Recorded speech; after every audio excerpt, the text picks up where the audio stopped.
أعوذ بالله من الشيطان الرجيم بسم الله الرحمن الرحيم وإن طائفتان من المؤمنين اقتتلوا فأصلحوا بينهما فإن بغت إحداهما على الأخرى فقاتلوا التي تبغي حتى تفيء إلى أمر الله فإن فاءت فأصلحوا بينهما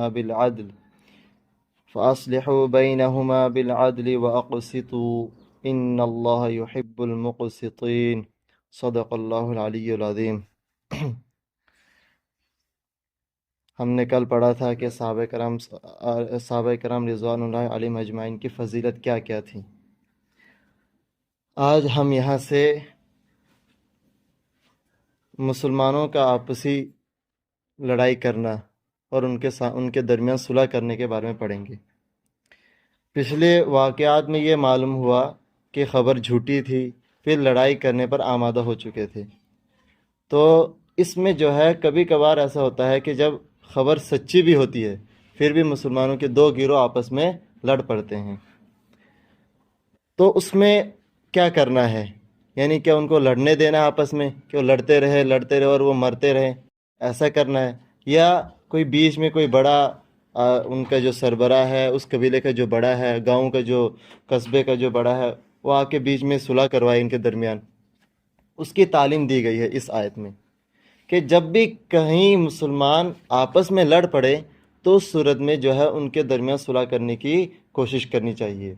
آپ علیہ السلام بھی اپنے زمانے میں کہیں ساری لڑائیوں کو اسی بنا پر کیا کہ دونوں مسلمان تھے تو کئی ساری لڑائیوں کو ختم کی صلح کروا کے۔ تو یہاں سے یہی تعلیم دے رہے ہیں کہ مسلمانوں کے درمیان کیا کرنا ہے؟ صلح کرنی ہے، نہ کہ ان کو لڑتے دینا ہے۔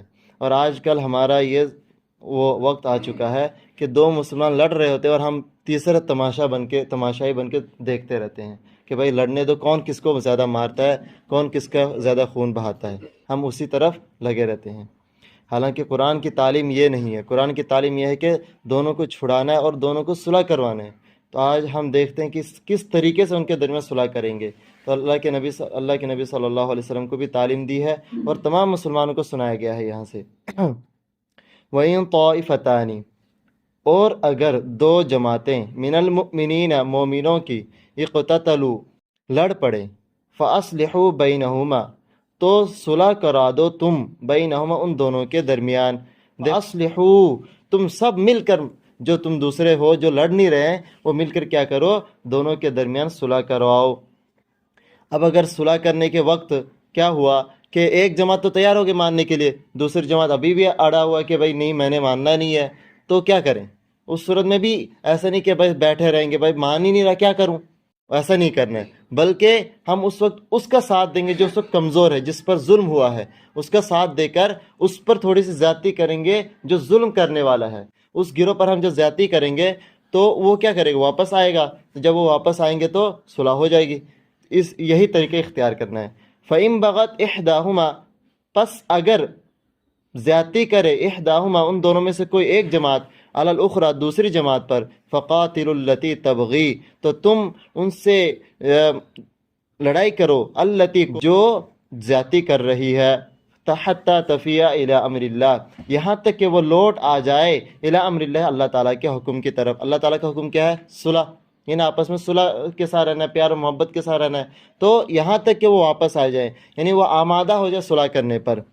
پھر کیا ہو؟ اگر وہ آمادہ ہو جائے تو کیا جب ہم نے زیادتی کرنے والے کا ساتھ نہیں دیا تھا تو کیا بس جب صلح کرنے کا وقت آئے گا اس وقت بھی ان کا ساتھ نہیں دینا ہے؟ کہہ رہے ہیں کہ ایسی بات نہیں کرنی ہے، ایسے تو یہ غلط ہو جائے گا۔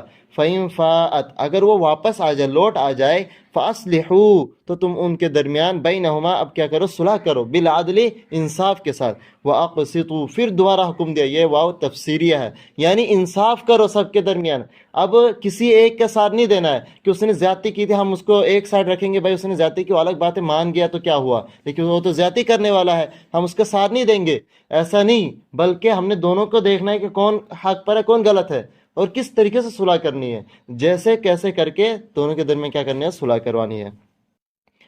اور انصاف کیوں کرنا ہے؟ کہہ رہے ہیں کہ ان اللہ یحب المقسطین، اللہ تعالیٰ کو جو ہے انصاف کرنے والے بہت پسند ہے۔ اللہ تعالیٰ، بے شک اللہ تعالیٰ پسند کرتے ہیں المقسطین، انصاف کرنے والوں کو۔ اب ان کے درمیان صلح کرنا ہی کیوں ہے؟ ہمارا کیا بگاڑا انہوں نے؟ ہمیں کون سے کچھ پیسے دے رہے جو ہم ان کے درمیان صلح کریں؟ سوال پیدا ہوتا ہے نا. تو اس کا جواب بھی اللہ تعالیٰ نے خود ہی دے دیا کہ انما المؤمنون اخوہ، کہ مومنین جو ہے یہ سب کے سب کیا ہے؟ بھائی ہے. جب بھائی ہے تو فاصلحوا بین اخویکم، اپنے دو بھائیوں کے درمیان صلح کرواؤ. فاصلحوا تو تم صلح کرواؤ بین اخویکم، اپنے دو بھائیوں کے درمیان. جب دو بھائی لڑتے ہیں تو تیسرا بھائی آ کے تو ان کو صلح کراتے نا. تو یہ اگرچہ خونی بھائی نہیں ہے، خونی رشتہ نہیں ہے، لیکن یہ مسلمان ایمان والا رشتہ ہے. تو یہ سب کے سب مومنین کیا ہے؟ بھائی ہے. اور جب دو بھائی لڑ رہے تو تیسرے بھائی کو تماشی بن کے نہیں دیکھنا ہے، بلکہ ان کو صلح کروانی. واتقوا اللہ، اور تم ڈرو، کہیں ایسا نہ ہو کہ تم کسی ایک کا ساتھ زیادہ دینے لگ جاؤ کہ وہ زیادہ اس سے محبت ہوگی تو اس کے ساتھ زیادہ دو گے. ایسا نہیں کرنا. واتقوا اللہ، اس میں کیا کرنا ہے تمہیں؟ صلح کرنے میں بھی اللہ سے ڈرنا ہے. اور کسی سے ڈرنے کی ضرورت نہیں ہے کہ اگر تم انصاف کر رہے ہو اور تمہیں لگ رہا ہے کہ یار یہ تو میرا رشتہ دار ہے، اس کے خلاف جا رہا فیصلہ، تو اس سے یہ تو ناراض ہو جائے گا. اس چیز کے ڈرنے کی کوئی ضرورت نہیں ہے، بس اللہ سے ڈرو. واتقوا اللہ لعلکم ترحمون.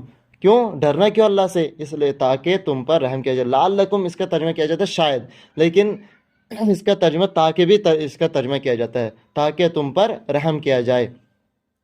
اللہ تعالی ہمیں اس آیت پر زیادہ سے زیادہ عمل کرنے کی توفیق عطا فرمائے. آج کل حالات ایسے بن چکے ہیں کہ ہم اپنے بھائیوں کے خون کے پیاسے بن چکے ہیں. تو اللہ تعالی ہمیں ہمارے درمیان محبت، اتحاد، اتفاق پیدا فرمائے اور اس آیت کے مطابق ہمیں زندگی گزارنے کی توفیق عطا فرمائے. صدق اللہ العلی العظیم.